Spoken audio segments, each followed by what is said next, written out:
रहा हूं कि उस शिक्षा में पहले जब तक आरक्षण नहीं था, वो मां सरस्वती का पावन प्रांगण हुआ करते थे।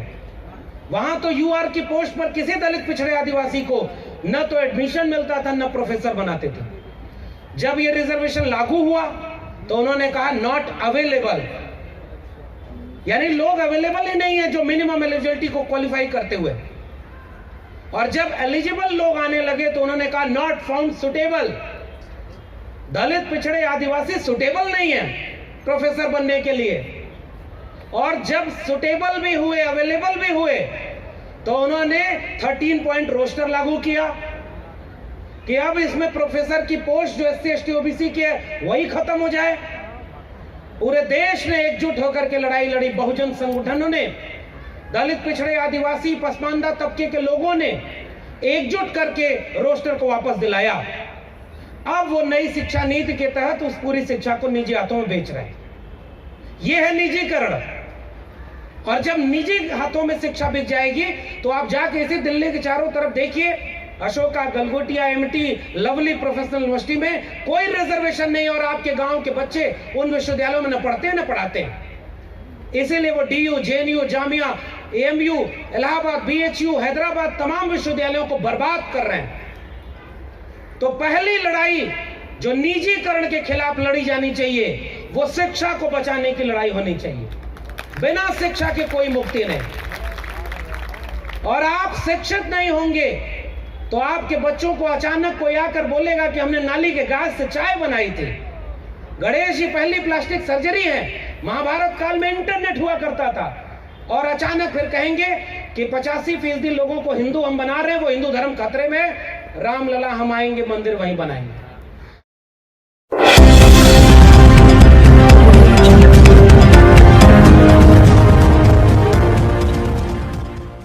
उनसे आपको लड़ना कैसे है? और ऐसे मंच पर अक्सर आमंत्रित किया जाना और बोलने के लिए मौका मिलना ये बड़ी बात है। क्योंकि मंच तो बहुत है, लेकिन वैचारिकी जहां है असल में बात वहीं से दूर तक जाती है। मुझे जो विषय सौंपा गया है, निजीकरण और सामाजिक न्याय का सवाल जाति जनगणना से जोड़ते हुए, मैं उसमें चंद बिंदु बस रख करके अपनी बात को विराम दूंगा कि आज नई पीढ़ी के सामने कुछ चुनौतियां हैं। हम लोग जो कोशिश कर रहे हैं, हम विश्वविद्यालयों तक पहुंचे, विश्वविद्यालयों में पढ़ने और पढ़ाने का मौका मिला, तो इसके पीछे अक्सर ये लगता था कि घर वालों की मेहनत है, उनकी तपस्या है। नहीं मानोगे आप। मगर जब वैचारिकी को समझे, बिरसा, फूले, अंबेडकर, पेरियार को पढ़ा, तब ये समझ में आया कि हमारे जैसे जाने कितने घर वालों के तपस्याएं जाया हो गई होती और होती रही जब तक इस देश में भारत का संविधान और मंडल कमीशन लागू नहीं हुआ। तो आज हम यहां हैं तो साफ तौर पर यह बात कबूल करने और बार बार बोले जाने की जरूरत है कि भारत का संविधान और मंडल कमीशन न होता तो आज हम यहां नहीं होते। इसीलिए जिस सीढ़ी पर चढ़ करके थोड़े से लोग विश्वविद्यालयों तक पहुंचे, पढ़ने पढ़ाने के काम से जुड़े, उन लोगों को यह बात समझ में आ गई जो सदियों से हकमारी पर जी रहे हैं, जिन्होंने सत्ता, संसाधन और हिस्सेदारी पर 90% आवाम का हक मारा और 10% लोगों के पास भेजा। उन लोगों ने इसी सीढ़ी को सबसे पहले ध्वस्त करना शुरू किया, और वो है शिक्षा। शिक्षा एक ऐसी चीज है, महात्मा फूले किसान का कोड़ा किताब में बाकायदे लिखते हैं, विद्या बिना मति गई, मति बिना गति गई, गति बिना वित्त गया, वित्त बिना शूद्र भय, एक अविद्या ने जाने कितने अत्याचार अम्मा ने किए। डॉक्टर अंबेडकर, डॉक्टर राम मनोहर लोहिया और पेरियार साहब जैसे तमाम लोगों ने जो एक सबसे जरूरी लड़ाई लड़ी थी, शिक्षा। और आज वो लोग जो जानते हैं कि शिक्षित होने के बाद लोग अपने हक हुकूक के लिए केवल लड़ते ही नहीं हैं, वो लोगों को लड़ने के लिए तैयार करते हैं। तो ऐसे लोगों से उनको डर लगता है, ऐसे लोग उनकी पूरे हेजेमनी के खिलाफ खतरा है, इसलिए वो आज बोलने वाले विद्यार्थियों को जेल में रखे हुए।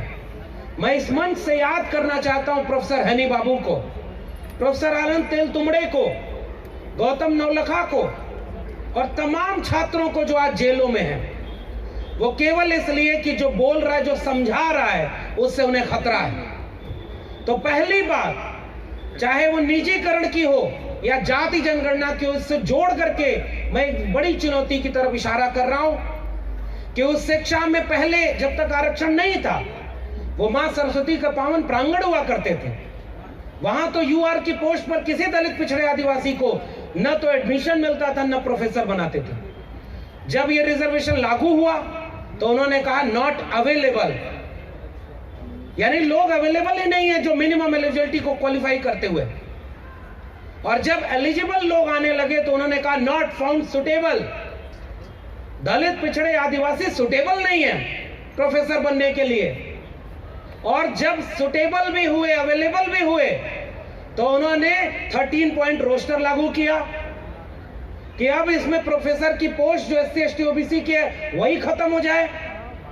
पूरे देश ने एकजुट होकर के लड़ाई लड़ी, बहुजन संगठनों ने, दलित पिछड़े आदिवासी पसमानदा तबके के लोगों ने एकजुट करके रोस्टर को वापस दिलाया।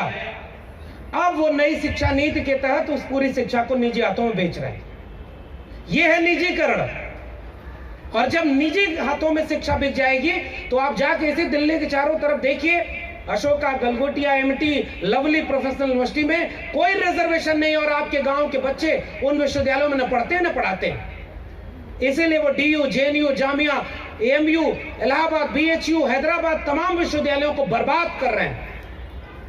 तो पहली लड़ाई जो निजीकरण के खिलाफ लड़ी जानी चाहिए, वो शिक्षा को बचाने की लड़ाई होनी चाहिए। बिना शिक्षा के कोई मुक्ति नहीं। और आप शिक्षित नहीं होंगे तो आपके बच्चों को अचानक कोई आकर बोलेगा कि हमने नाली के घास से चाय बनाई थी। गणेश जी पहली प्लास्टिक सर्जरी है, महाभारत काल में इंटरनेट हुआ करता था, और अचानक फिर कहेंगे कि 85% लोगों को हिंदू हम बना रहे हैं, वो हिंदू धर्म खतरे में, रामलला हम आएंगे, मंदिर वहीं बनाएंगे। अगर शिक्षित दलित पिछड़े आदिवासी नौजवान होंगे तो वो पूछेंगे कि जीबी पंत इंस्टीट्यूट से लेकर DU, JNU में आपने NFS क्यों किया है, कितने रिजर्व सीटें खाली हैं। एक सवाल का जवाब दो। आप कहते हो हिंदू खतरे में है। इस मंच से ये पैगाम पूरे देश में जाना चाहिए कि अगर खतरे में है तो दलित पिछड़े आदिवासियों की शिक्षा खतरे में है, रोजगार खतरे में है, उनकी पढ़ाई, सिंचाई, दवाई और कमाई खतरे में है। इस मंच से ये पैगाम जाना चाहिए।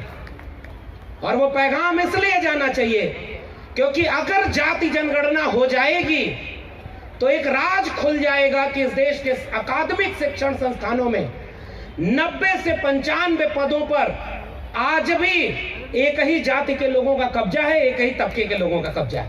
इसलिए वो जाति जनगणना नहीं होने देना चाहते। दूसरा बिंदु रोजगार का।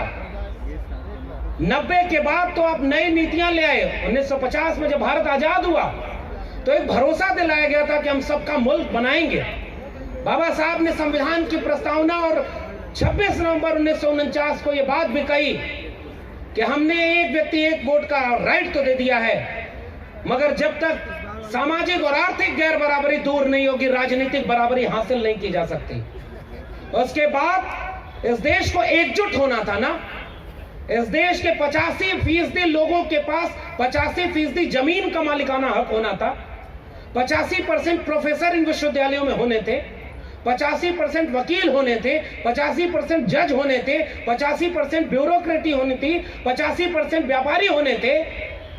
लेकिन आज इस देश के 85% आवाम के पास 15% भी इन जगहों पर कब्जा नहीं है, और जिनकी आबादी 15% है उन्होंने 85% इन जगहों को कब्जा किया है। इसलिए वो नहीं होने देना चाहते कि जाति जनगणना हो जाएगी तो वो राज खुल जाएगा।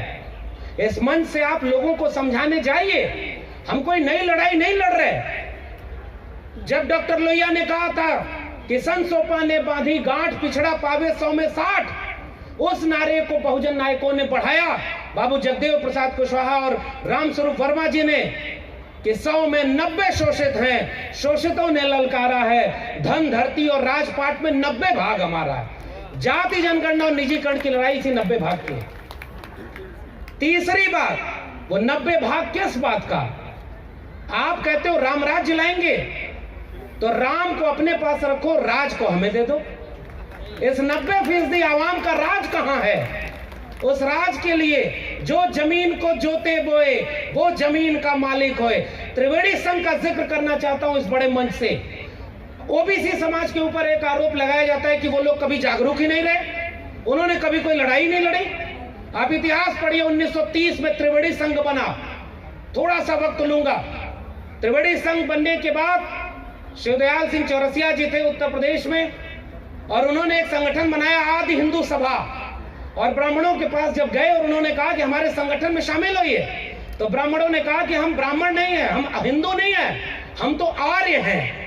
तो शिवदयाल सिंह चौरसिया ने कहा कि हम तो तुमको भी हिंदू और अपने को भी हिंदू समझते थे, जब तुम आर्य हो तो हम भी कोई हिंदू नहीं है। और तब उन्होंने संगठन बनाया बैकवर्ड क्लासेस लीग, और पिछड़े तबके को एकजुट करके कहा कि हिंदू के नाम पर तुमको ठगा जा रहा है। त्रिवेणी संघ के लोग और उसके बाद अर्जक संघ के लोग, इन्होंने ओबीसी समाज को एकजुट करके जो मशाल जलाई, पेरियार ललई सिंह यादव, उनके पिताजी ने जनेऊ पहन लिया तो उनको अपमानित किया।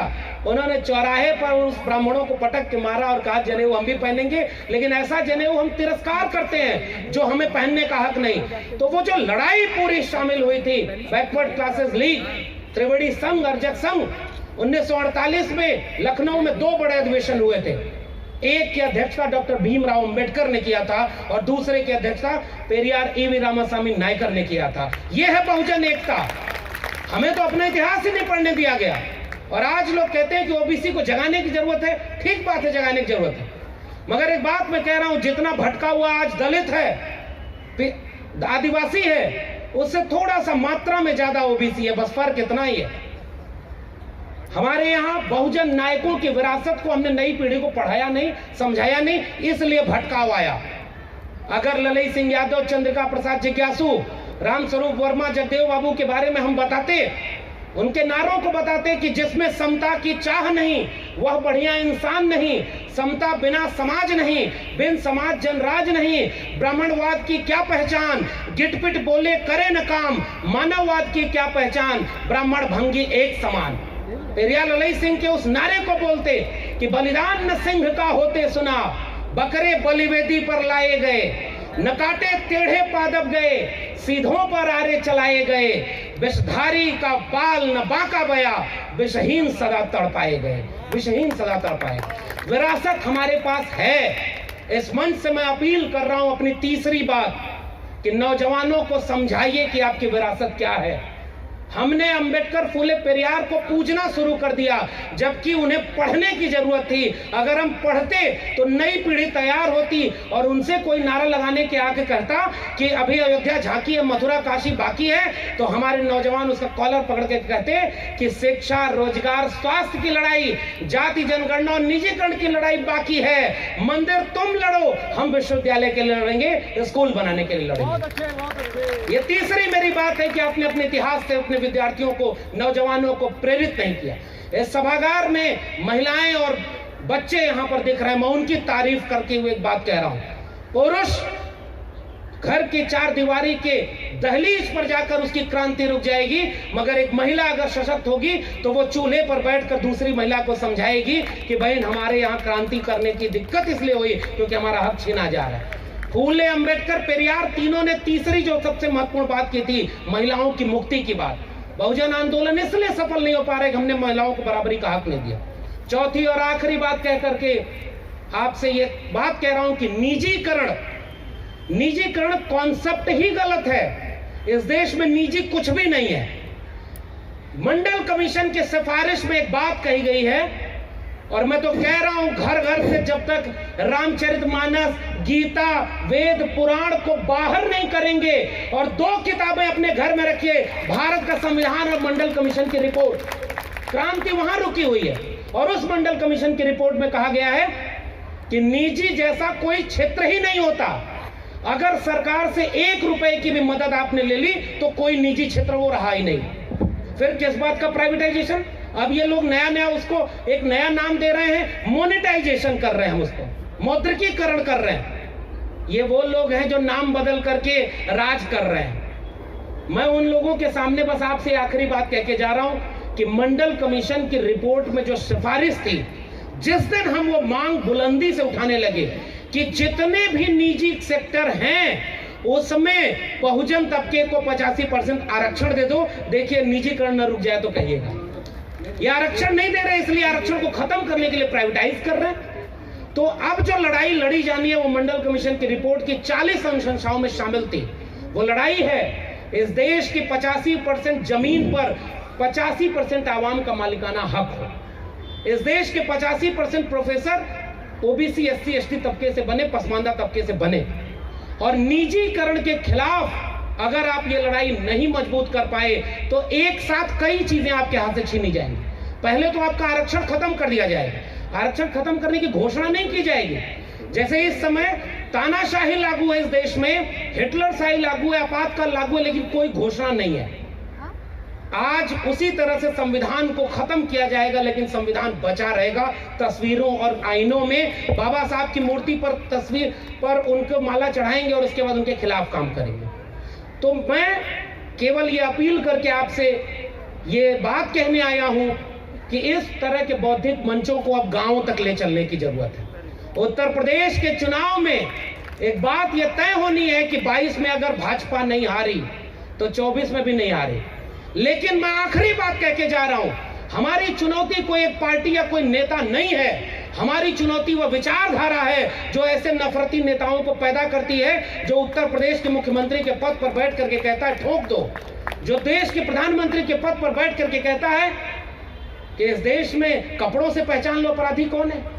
तो भाइयों, बहनों, बुजुर्गों, मेरी अपील है कि विचारधारा की लड़ाई को मजबूत करिए। इस समय देश में गांधी बनाम गोडसे की बहस चलाई जा रही है। एक कह रहे गोडसे, एक कह रहे गांधी। मैं पूछता हूं उसमें फूले, अंबेडकर, पेरियार और बिरसा कहां चले गए?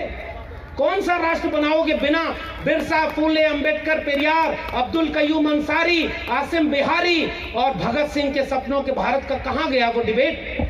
साजिश की जा रही है कि 2 ही पोल रहे, तीसरा पोल गायब है। इसलिए जाति जनगणना, निजीकरण की पूरी लड़ाई और सामाजिक न्याय की नई पीढ़ी की लड़ाई, आप जाके गांव-गांव में भाषा बदलिए, उनको कहिए कि आपकी लड़ाई है शिक्षा, स्वास्थ्य, रोजगार और जमीन की लड़ाई, अपने आत्मविश्वास, अपने वजूद की लड़ाई है। और जिस हिंदू राष्ट्र में बिरसा, फूले, अंबेडकर, तथागत बुद्ध, कबीर, रैदास नहीं शामिल हैं, न तो वो हिंदू राष्ट्र कभी बना है और न हम उसे कभी बनने देंगे। हमारा राष्ट्र तथागत बुद्ध से शुरू होगा, कबीर, रैदास, बिरसा और तमाम लोगों से होते हुए जगदेव बाबू, रामस्वरूप वर्मा, पेरियार ललई सिंह यादव, चंद्रिका प्रसाद जिज्ञासु, डॉक्टर भीमराव अंबेडकर, डॉक्टर राम मनोहर लोहिया और कांशी राम से होता हुआ एक मुकम्मल मुल्क बनेगा, जिसमें जिसको जिसका हक होगा उसको उतना हक मिलेगा। आप सभी ने मुझे सुना, बहुत बहुत शुक्रिया। जय भीम, जय मंडल, जय संविधान, इनकलाब जिंदाबाद। बहुत अच्छे, बहुत अच्छे। बहुत बहुत धन्यवाद प्रोफेसर लक्ष्मण यादव जी। साथियों, आपने बहुत ही ओजस्वी भाषण अभी सुना और अगली कड़ी में प्रोग्राम के हम चलते हुए